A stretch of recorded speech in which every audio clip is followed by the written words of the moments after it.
پریشان ہے، چیخ رہا ہے، چلا رہا ہے، دل ملا رہا ہے۔ میرے اکابر کی دورندیشی تھی کہ اس نے اس محاذ کو قائم کر کے پورے عالمی کفر کو للکارا ہے، اور میں عالمی کفر کو یہ کہنا چاہتا ہوں کہ ہم آج بھی آپ کے مقابلے میں پوری طرح پرعزم ہیں، اور انشاءاللہ ہم نے آج 10 سال کا عرصہ گزرنے کے بعد، جب 2001 میں تم نے حملہ کیا تھا، افغانستان پر حملہ کیا تھا، عراق پر حملہ کیا تھا، پاکستان پر حملہ کیا تھا، دینی مدارس پر حملہ کیا تھا، علماء پر حملہ کیا تھا، مذہبی تہذیب اور مذہبی تمدن پر حملہ کیا تھا۔ 10 سال کی پرعزم جنگ کے بعد ان غریب قوتوں نے، ان مسکینوں نے، ان درویشوں نے، ان فقیروں نے تمہیں عراق میں بھی نچا کر دکھایا ہے، تمہیں افغانستان میں بھی نچا کر دکھایا ہے، وہاں بھی تمہیں شکست سے دوچار کیا ہے، افغانستان میں تمہیں شکست سے دوچار کیا ہے، اور انشاءاللہ پاکستان کی سرزمین بھی تمہارے لیے قبرستان ثابت ہوگی۔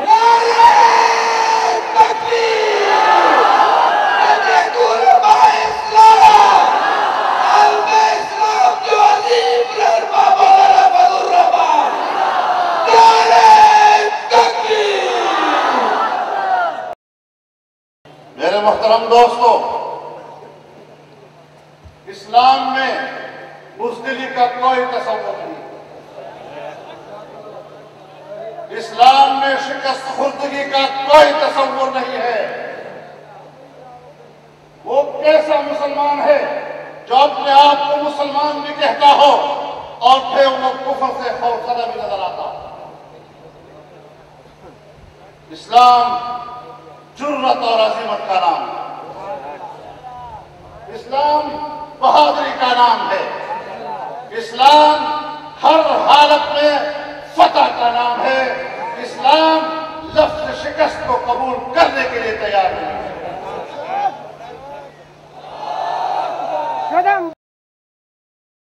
میرے محترم دوستو، ہم نے نظریاتی محاذ پر آپ کا مقابلہ کیا ہے، ہم نے دلیل کے محاذ پر آپ کا مقابلہ کیا ہے، اور مجھے وہ لمحات یاد ہیں جب پاکستان کی پارلیمنٹ میں اور پارلیمنٹ کے مشترکہ اجلاس میں 450 اراکین کے اندر ہمارے 18-19 اراکین کے چھوٹا سا ہجوم دلیل کے محاذ پر آمنے سامنے ہوا، تو ان چھوٹے سے ہجوم نے آپ کو پارلیمنٹ کی محاذ پر شکست دی۔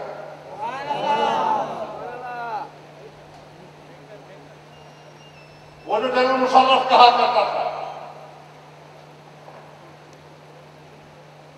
کہ ہم امریکہ کے اتحادی ہیں،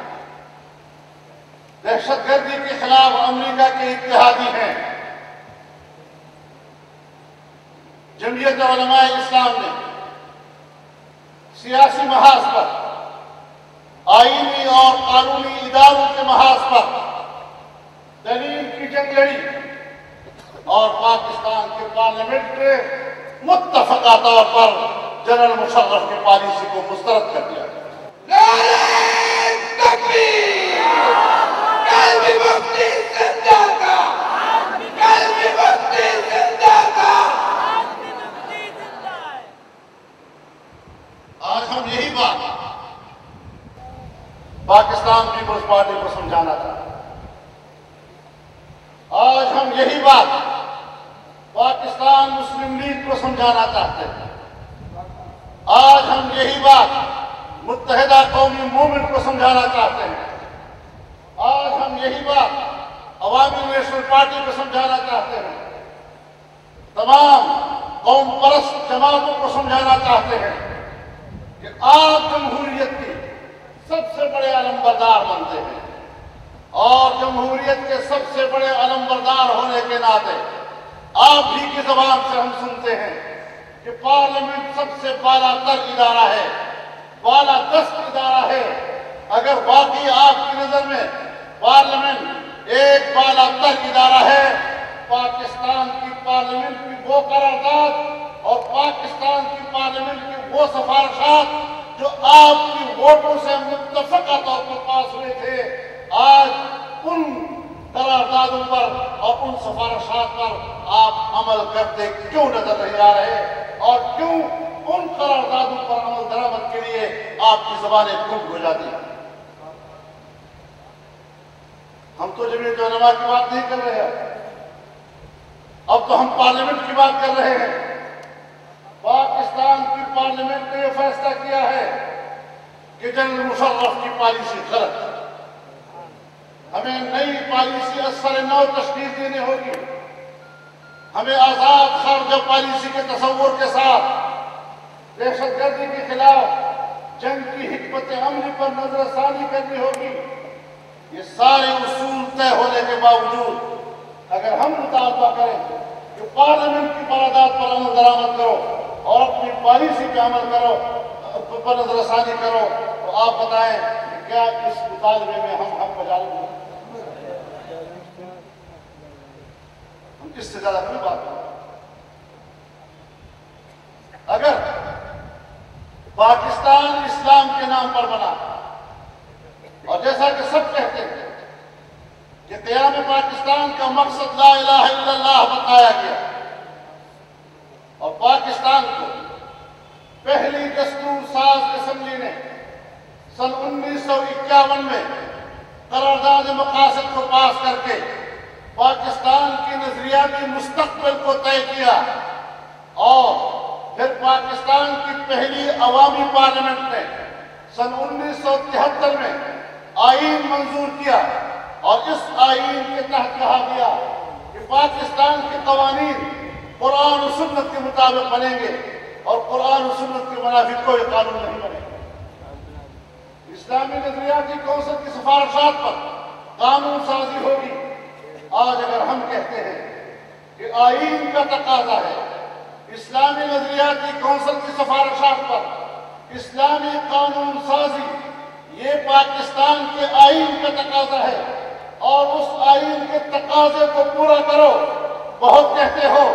بھٹو صاحب کا دعویٰ تھا، پیپلز پارٹی کا دعویٰ ہے، ہم نے ملک کو آئین دیا ہے، ہم نے سن 73 کا آئین دیا ہے، ہم نے ملک کو اسلامی آئین دیا ہے۔ اگر آپ نے ملک کو اسلامی آئین دیا ہے، پھر اولین فرض آپ کا بنتا ہے کہ آپ اسلامی قانون سازی کا آغاز کریں۔ اگر ہم پارلیمنٹ میں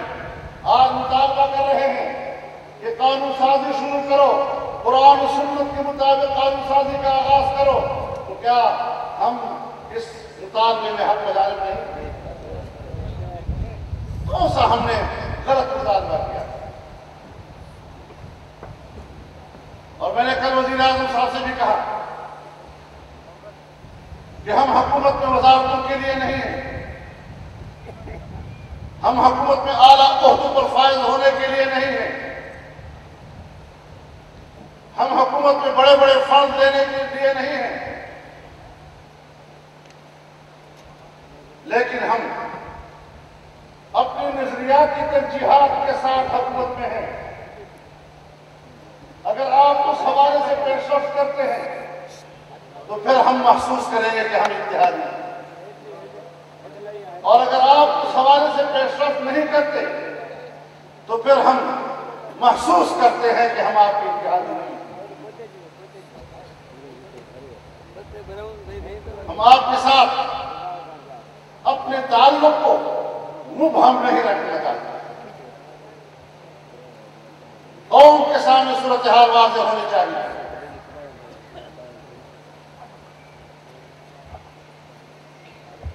اور اس حوالے سے آپ اقدامات کریں گے، ہم آپ کے ساتھ۔ یہ عجیب بات ہے میرے دوستوں کہ ہمارے پارلیمنٹ میں آئین کے تقاضوں کے برعکس قانون سازی ہوتی ہے۔